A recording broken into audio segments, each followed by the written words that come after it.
વર્તમાન સમયમાં શિક્ષા, સ્વાસ્થ્ય સુરક્ષા અને પર્યાવરણ જેવા પડકારો સામે લડવા માટે G7 સમિટનું ખાસ આયોજન થાય છે. વિશ્વમાં એક વિચાર મંચના ભાગરૂપે તેનો ઉદય થઈ રહ્યો છે. વિશ્વની અર્થવ્યવસ્થાને ચલાવતા દેશોનું એક સંગઠન વૈશ્વિક સ્તરે ગર્જના કરી રહ્યું છે. જીડીપીના હિસાબે વાત કરીએ તો વિશ્વની લગભગ 45% અર્થવ્યવસ્થાને આ દેશો કવર કરે છે. જ્યારે આબાદીના ભાગરૂપે વાત કરીએ તો 10% વસ્તીને G7 દેશો કવર કરે છે. ભારત આબાદી અને અર્થવ્યવસ્થાના ભાગરૂપે પણ ખાસું એવું મહત્વ ધરાવે છે, જેના કારણે આ G7 સમિટમાં તેને આમંત્રણ મળ્યું અને ભારત વૈશ્વિક સ્તરે છવાયું પણ છે. આજે વાત કરીશું G7 સમિટમાં ભારતના દબદબાની અને વિશ્વના એજન્ડા વચ્ચે છવાયેલા ભારતની. આખરે ભારતને વૈશ્વિક સ્તરે આ સમિટથી શું કોઈ ફાયદો થઈ રહ્યો છે કે કેમ ભારતને આમંત્રણ મળી રહ્યું છે? વિશ્વના દેશોમાં ભારત કેમ સેન્ટર પોઈન્ટ બની રહ્યું છે? મોદી મેલોનીની મુલાકાત અને મહાસત્તા સાથે શું મહત્વની થઈ છે વાત? આ તમામ મુદ્દાઓ પર જુઓ અમારો આ ખાસ અહેવાલ. વર્ષ 2014થી ભારતની સત્તાની સુકાન સંભાળ્યા બાદ વડાપ્રધાન મોદીના વિદેશ પ્રવાસો પર ક્યારેક સવાલો ઉઠે છે તો ક્યારેક સોશિયલ મીડિયા પર મજાકનો માહોલ સર્જાય છે. ટીકા અને આવકાર આ બંનેમાં ભેદ છે. એ કદાચ અર્થવ્યવસ્થાના ચિંતકો અને શુભેચ્છકો જ સમજી શકે છે. પહેલા જરા આ 6 દ્રશ્યો જોઈ લો. પહેલા દ્રશ્યમાં પીએમ મોદીની ઇટલી મુલાકાત છે. બીજા દ્રશ્યમાં ઇટલીના પીએમ મેલોની સાથે મહાસંવાદ છે. તો ત્રીજા દ્રશ્યમાં રશિયા સાથેના યુદ્ધમાં ઝઝૂમી રહેલા ઝેલેન્સ્કી સાથે સંવાદ છે. તો ચોથા દ્રશ્યમાં બ્રિટનના પીએમ ઋષિ સુનક. પાંચમા દ્રશ્યમાં ફ્રાન્સના રાષ્ટ્રપતિ મેક્રોન અને છઠ્ઠું દ્રશ્ય છે મહાસત્તાના મહાઆવકારનું. આ 6 તસવીરોમાં છવાયેલું છે તો માત્ર ભારત અને તેની વૈશ્વિક ચાહના અને ભાવના. હવે તમને જાણીને નવાઈ લાગશે કે વિશ્વની આટલી મહાસત્તાઓ સામે ભારતનો આવકાર જે ઉમળકાભેર થયો છે તે કદાચ કોઈ બીજા દેશનો નહીં થતો હોય અથવા બીજા દેશ તેની રેસમાં પણ નહીં હોય. બીજી એક વાત આપને એ પણ જણાવી દઈએ કે G7 સમિટમાં ભારત તેનો સભ્ય દેશ નથી, તેમ છતાં તેને આમંત્રણ મળ્યું છે. 13 થી 15 જૂન વચ્ચે ઇટલીમાં યોજાયેલી G7 સમિટમાં ભારતને આમંત્રણ મળ્યું. આ બેઠક એવા સમયે યોજાઈ જ્યારે પશ્ચિમી દેશો સહિત રશિયા અને ચીન વચ્ચે તણાવ છે. યજમાન દેશ ઇટલી આ બેઠકને 7મી વાર આયોજિત કરી રહ્યો છે અને ભારત 11 વખત G7ની બેઠકમાં ભાગ લઈ ચૂક્યું છે. G7 સમિટ એ 7 દેશોનો આંતરિક સરકારી રાજનૈતિક મંચ છે, જેને G7 તરીકે પણ ઓળખવામાં આવે છે, જેમાં Canada, France, Germany, Italy, Japan, UK અને અમેરિકા જેવા દેશો સભ્ય છે. આ દેશોનો મુખ્ય ઉદ્દેશ વૈશ્વિક આર્થિક શાસન, આંતરરાષ્ટ્રીય સુરક્ષા, ઉર્જા અને પર્યાવરણની જાળવણી તેમના મુખ્ય ઉદ્દેશ છે. આ સમિટમાં દર વર્ષે સભ્ય દેશનું યજમાન પદ બદલાતું રહે છે અને દર વર્ષે અલગ અલગ દેશ તેનું આયોજન કરે છે. તો વર્ષ 1973માં તેલનું સંકટ ઊભું થયું અને વૈશ્વિક સ્તરે આર્થિક મંદી જોવા મળી.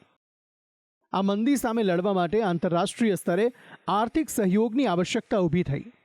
વર્ષ 1973માં અમેરિકા, બ્રિટન, પશ્ચિમ જર્મની, જાપાન અને ફ્રાન્સના નાણામંત્રીએ એક અનૌપચારિક બેઠક યોજી. આ તમામ દેશોએ આર્થિક સંકટ સહિત વિવિધ મુદ્દે ચર્ચાઓ કરી. ત્યારબાદ વર્ષ 1975માં ફ્રાન્સમાં એક સંમેલન યોજાયું, જેમાં ઇટલી જેવા દેશો પણ સામેલ થયા અને તેને G6 તરીકે ઓળખવામાં આવ્યું. ત્યારબાદ વર્ષ 1976માં કેનેડા સામેલ થયું અને તેને G7 નામ આપવામાં આવ્યું. વર્ષ 1998માં રશિયા પણ આ બેઠકનો એક સભ્ય દેશ બન્યો, પરંતુ વર્ષ 2014માં ક્રિમિયાના વિવાદને લઈને રશિયાને આ બેઠકમાંથી બાકાત રાખવામાં આવ્યા અને તેનું સભ્યપદ રદ કરવામાં આવ્યું. G7 બેઠકના મુખ્ય એજન્ડા રશિયા-યુક્રેન વચ્ચેનું યુદ્ધ છે. ગાઝા-ઇઝરાયલમાં યુદ્ધ વિરામ પણ મુખ્ય એજન્ડા રહ્યા છે. અમેરિકાએ આ મુદ્દે પોતાનો પ્રસ્તાવ રજૂ કર્યો, જેમાં યુદ્ધ વિરામ, બંધકોની મુક્તિ અને ગાઝાને સહાય કરવાનો મુખ્ય પ્રસ્તાવ છે. તો તેલ સમૃદ્ધ દેશો સાથે સંઘર્ષ ઘટાડવો, રેડ સી એટલે કે રાતા સમુદ્રમાં જહાજો પર કરવામાં આવતા હુમલા રોકવા તેમનો મુખ્ય એજન્ડા છે. તો હિન્દ પ્રશાંત મહાસાગર ક્ષેત્રમાં ચીનના દબદબા સામે રણનૈતિક પડકારો કેવી રીતે તૈયાર કરી શકાય તે પણ આ બેઠકનો મુખ્ય એજન્ડા રહ્યો છે. તો ક્લાઇમેટ ચેન્જ પણ આ દેશોનો મુખ્ય મુદ્દો છે. વર્તમાન સમયમાં ભારત પશ્ચિમી દેશો સાથે પોતાના સંબંધો વધુ ગાઢ બનાવવા ઈચ્છે છે. આ સિવાય જળવાયુ પરિવર્તન, સુરક્ષા, ખાદ્ય સુરક્ષા અને વ્યાપાર ક્ષેત્રે પોતાને વધુ મજબૂત બનાવવા ઈચ્છે છે. ભારત આ ઉન્નત દેશો સાથે પોતાના સંબંધ મજબૂત બનાવીને દેશની અર્થવ્યવસ્થાને વધુ ઘનિષ્ઠ બનાવવા ઈચ્છે છે. હવે સવાલ એ થાય કે ભારતને આમંત્રણ કેમ મળ્યું? તો આપને જણાવી દઈએ કે ભારત ઉન્નત અર્થવ્યવસ્થાઓમાંના એક દેશનો સમૂહ છે. IMFના આંકડા અનુસાર ભારત $3.94 ટ્રિલિયન ઇકોનોમી ધરાવે છે. આ ઇકોનોમી કેનેડા, ફ્રાન્સ અને ઇટલી અને યુકેથી પણ વધારે માનવામાં આવે છે અને દુનિયાની સૌથી તેજીથી વધતી અર્થવ્યવસ્થાઓમાંની એક અર્થવ્યવસ્થા સાબિત થઈ રહી છે. તો હિન્દ પ્રશાંત મહાસાગરમાં પણ ભારતની મહત્વની ભૂમિકા છે. આ સાથે જ G7 દેશોના સમૂહ માને છે કે હિન્દ પ્રશાંત મહાસાગરમાં ચીનની ભૂમિકાને સંતુલિત કરવા માટે ભારત મહત્વનો રોલ ભજવી શકે છે. એટલે ભારતને આમંત્રણ આપવું અને તેનું મહત્વ જાળવવું ખૂબ જરૂરી બની જાય છે. G7 સમિટમાં ભારતનો દબદબો જોવા મળ્યો. વડાપ્રધાન મોદી શુક્રવારે ઇટલીની એક દિવસીય મુલાકાત પૂર્ણ કર્યા બાદ ભારત પહોંચી ગયા. આ દરમિયાન તેમણે G7 સમિટમાં બ્રિટિશ વડાપ્રધાન ઋષિ સુનક, ફ્રાન્સના રાષ્ટ્રપતિ ઇમેન્યુઅલ મેક્રોન અને પોપ ફ્રાન્સિસ સહિત વિશ્વના ઘણા નેતાઓ સાથે દ્વિપક્ષીય વાતચીત કરી.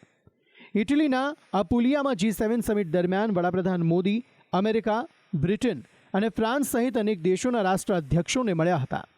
અમેરિકી રાષ્ટ્રપતિ જો બાઇડનને મળ્યા બાદ PM મોદીએ એક્સ પર લખ્યું, રાષ્ટ્રપતિ બાઇડનને મળીને હંમેશા આનંદ થાય છે અને ભારત અને અમેરિકા વિશ્વના ભલા માટે સાથે મળીને કામ કરશે.